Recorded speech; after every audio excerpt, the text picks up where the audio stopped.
moments later.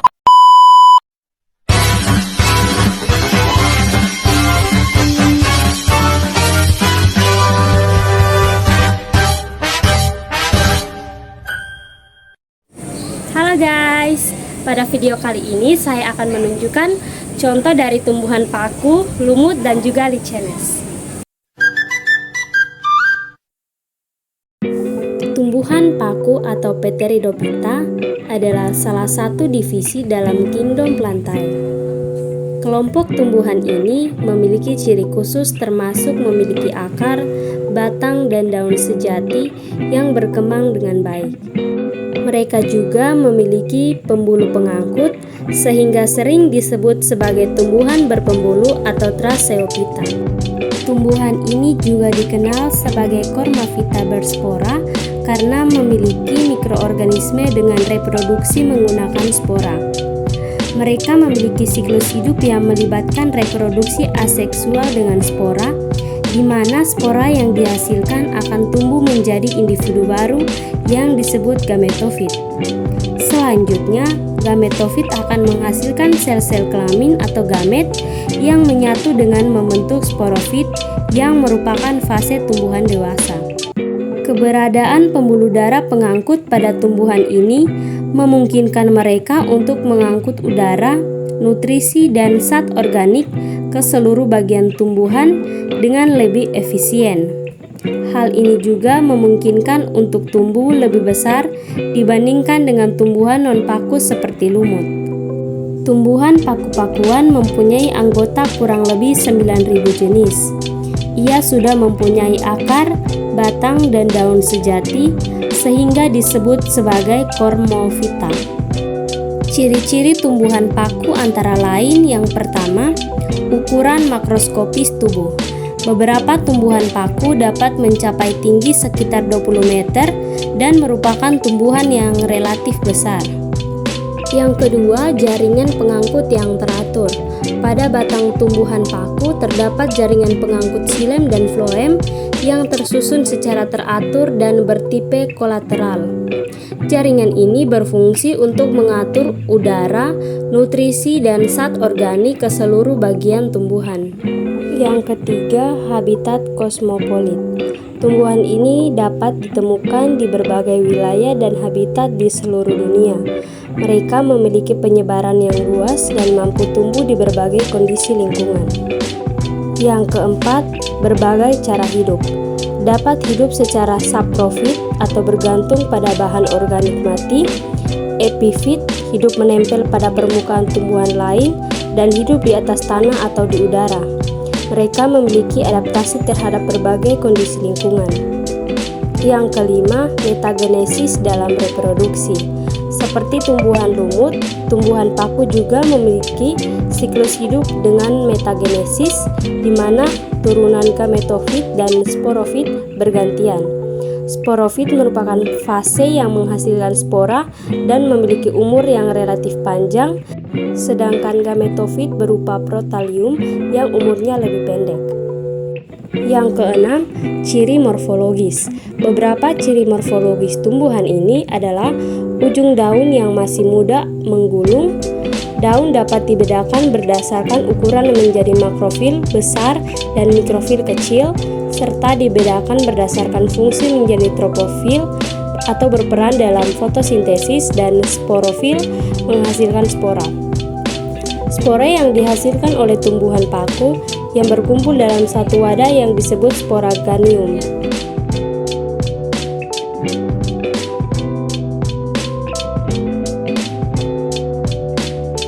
Di belakang saya adalah tumbuhan paku yang berada di daerah kampus, khususnya di belakang aula.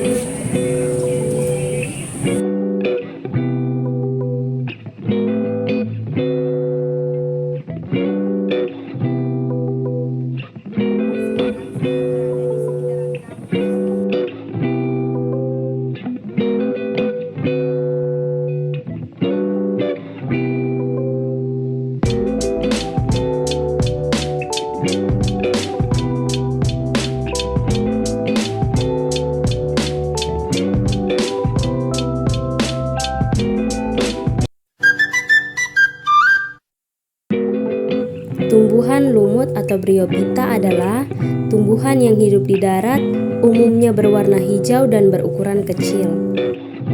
Tumbuhan ini sudah menunjukkan diferensiasi tegas antara organ penyerap hara dan organ fotosintetik, namun belum memiliki akar dan daun sejati. Kelompok tumbuhan ini juga belum memiliki pembuluh sejati. Tumbuhan lumut mengalami pergiliran keturunan atau metagenesis.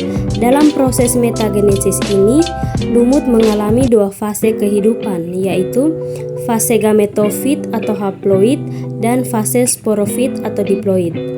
Lumut hidupnya secara berkoloni, tidak berpembuluh sebab tidak memiliki daun, batang maupun akar sejati. Habitatnya berada pada tempat yang lembab dan terlindung dari cahaya matahari seperti dasar hutan, permukaan batang pohon, tembok, dan sumur. Ada juga yang berhabitat di tempat basah dan sanggup hidup di air seperti spakum. Tumbuhan lumut memiliki beberapa ciri, antara lain yang pertama, sel-sel penyusun tubuhnya mempunyai dinding sel yang tersusun atas selulosa. Yang kedua, air masuk dalam tubuh lumut secara imbibis, sementara hasil fotosintesisnya didistribusikan secara difusi, daya kapilaritas, dan dengan aliran sitoplasma.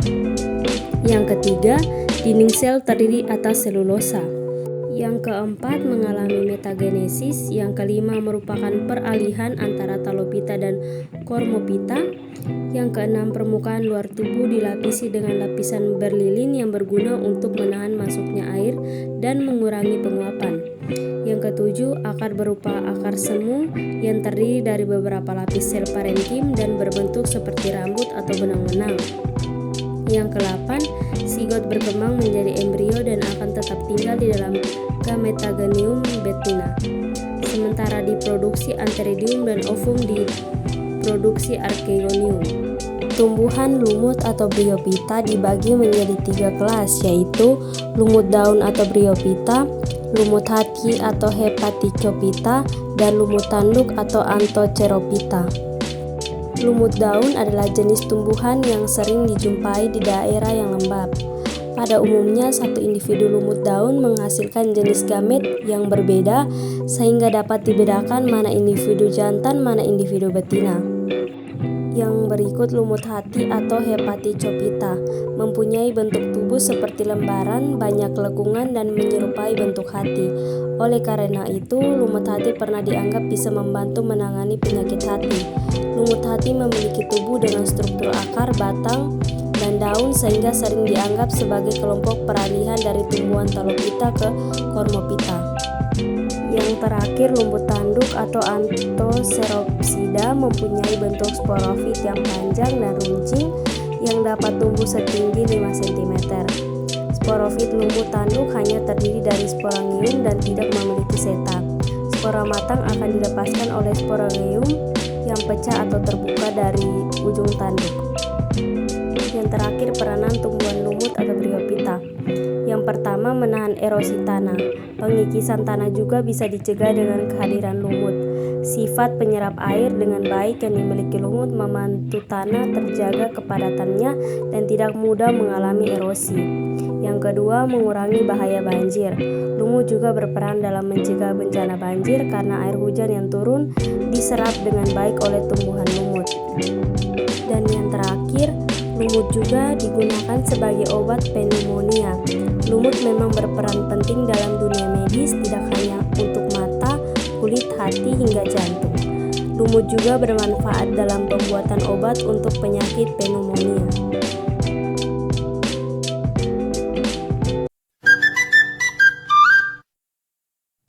Lichenes atau lumut kerak adalah 2 macam organisme, yaitu alga dan jamur yang hidup bersimbiosis. Tumbuhan ini tahan terhadap kondisi kekurangan air dalam jangka waktu yang lama. Lichen biasanya ditemukan di sekitar lingkungan yang ekstrim di mana organisme lain tidak dapat tumbuh. Hal ini dikarenakan oleh hubungan mutualisme antara alga dan jamur. Sebagian besar tempat hidup lichen adalah tempat hidup yang kering. Tumbuhan ini umumnya ditemukan pada batang kayu. Sebagai tanaman suku rendah, lichen tidak memiliki kesempurnaan seperti tumbuhan dari suku tinggi yang memiliki akar, batang, daun, bunga, dan buah. Lichen merupakan tumbuhan yang peka terhadap pencemaran udara. Jika kualitas udara di suatu lingkungan telah menurun, maka beberapa jenis lichen akan mati seiring dengan meningkatnya konsentrasi polusi udara. Lichen dapat menyerap dan mengendapkan mineral dari air hujan dan udara. Namun, lichen tidak dapat mengeluarkan air dan mineral tersebut sehingga konsentrasi senyawa yang mematikan sangat mudah masuk. Lichen juga dapat dimanfaatkan dalam bidang kesehatan, khususnya bahan obat berhubungan dengan substansi yang terkandung di dalamnya. Substansi tersebut dimanfaatkan untuk antibiotik, anti jamur, antivirus, dan antiinflamasi.